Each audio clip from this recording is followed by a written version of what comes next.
మరీ ముఖ్యంగా ఈ వీళ్ళిద్దరి మధ్య రిలేషన్స్ గురించి మాట్లాడుకుంటే, ఎందుకంటే ఇటు రష్యా అలాగే నార్త్ కొరియా వీళ్ళిద్దరి గురించి మాట్లాడుకుంటే కనుక పూర్తి స్థాయిలో ఆ సంబంధాలు వీళ్ళిద్దరి మధ్య ఎప్పటి నుంచి చారిత్రాత్మక సంబంధాలు ఉన్నాయి.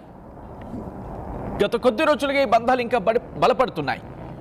ఇప్పుడు ఒకటే అంటం జరుగుతోంది, కిమ్ జాంగ్ ఉన్ ఇటు వ్లాదిమిర్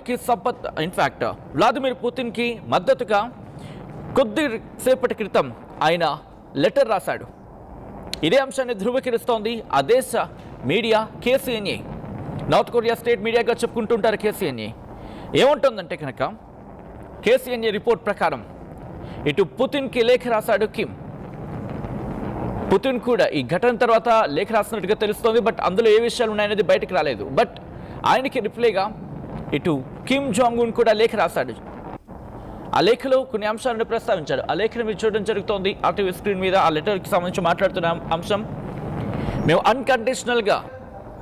అన్కండిషనల్గా సపోర్ట్ ఇస్తాం.